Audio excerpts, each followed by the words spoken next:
Webster Tarpley is our guest. I want to start taking your calls coming up in the next segment. Webster, let's move quickly through what's happening in the rest of the world.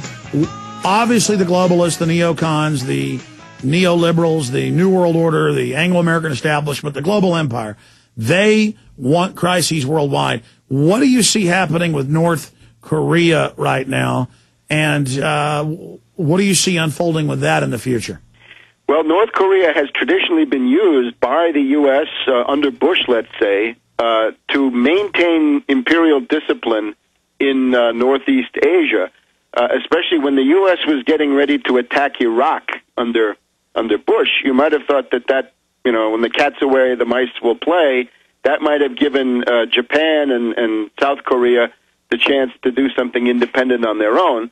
So in order to make sure that didn't happen, and this is actually an exercise in buck passing, as the theoreticians call this, if you get a crisis going with North Korea, you terrify Japan, terrify South Korea, you force them back to the skirts of the U.S. Nuclear umbrella, to mix a metaphor, and you maintain control by having an artificial crisis. So Kim Jong-il, the dear leader, has been a great asset for the U.S. in maintaining the imperial status quo in Northeast Asia, also, scaring China, embarrassing China, creating all kinds of problems for China. And I think that's what they're doing again. As you mentioned, there have been all kinds of provocative maneuvers by the U.S. and probably South Korea. The South Korean leader right now seems to be much more of a hawk than the one before. You've got this, every year they have this Ulchi focus lens exercise and so forth. Yeah, that happened a month ago. Former presidents being thrown off cliffs, all submarines and ships, planes flying over North Korean airspace, right while the dear leader is giving power to the next hereditary thug, who's 20-something years old. Perfect time to try to razz them. I think they've probably had some border violations and territorial water violations, at least the way they see it. They are paranoid, of course. These people are the true heirs of Stalin, I guess, in the modern era. So it's a paranoid regime, and it seems to me also that they must have been getting threats that the world public doesn't see. In other words, some kind of a back channel, informal envoy, traveler, who knows what. Speaking for the U.S. government. Well, now they're saying you ship even artillery shells to any country. Every other nation can sell weapons. We're going to board your ships and take them, which is a Cuban Missile Crisis level provocation. So that's out in the open, throwing the gauntlet down. Right, and I think on this they're right, that if you board one of their ships on the high seas, that's an act of piracy and war, and that is casus belli. In other words, if you want to take it that way, that can be the reason to get going with a war. I don't know if it's going to come to that, but look, go back to Joe Biden's famous speech in Seattle, 19th of October last year, where he said, after 1 year, we'll be hated because of our economic policies, and we're going to need your support then. That was the long perspective. The short perspective was, in the first 6 months, Obama will be tested with a manufactured international crisis.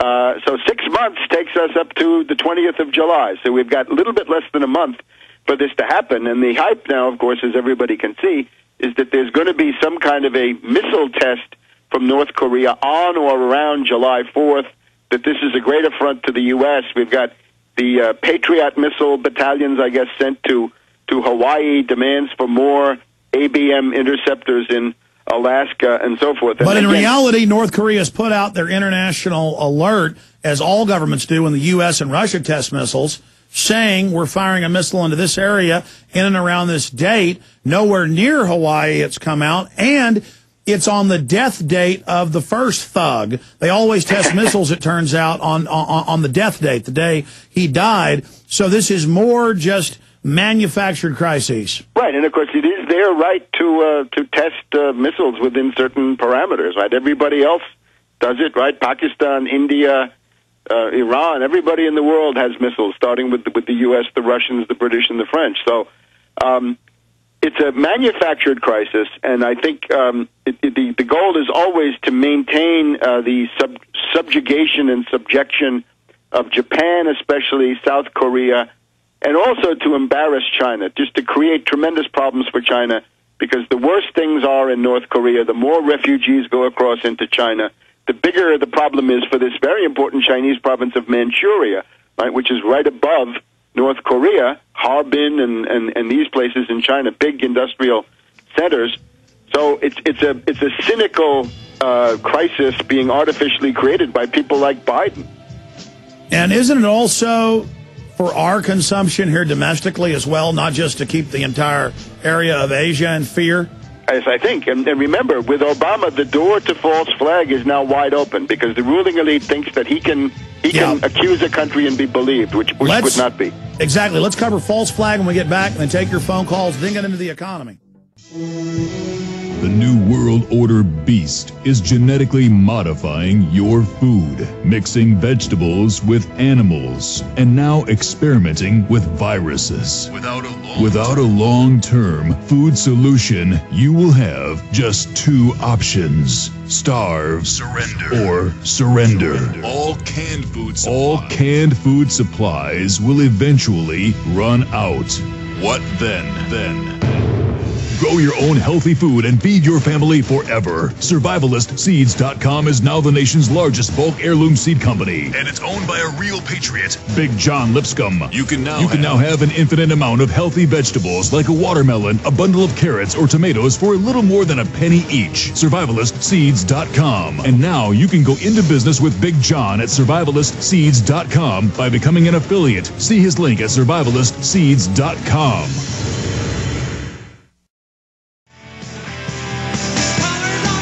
Johan, Anthony, Annie, many others.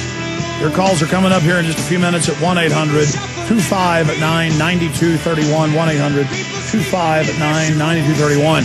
I really appreciate Webster Tarpley spending so much time with us today. We've got him till a half hour into the next 30 last minutes of the show. I'm going to do a big news blitz and play some important video clips and give you my take on why they're getting rid of the South Carolina governor, or at least destroying his political fortunes.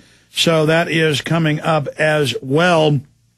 But I do want to get into false flag terror and then the economy with Webster Tarpley in one moment. I wanted to briefly get Webster Griffin Tarpley's take on a few news items, and then we'll do false flag terror, then calls, and then the economy before he leaves us. But I wanted to bring this up because Webster really is a historian and an economist and author and journalist. I mean, he really is a great guy. And the more I research this stuff, the more I realize over the years how much Webster really does know. This is a crass plug.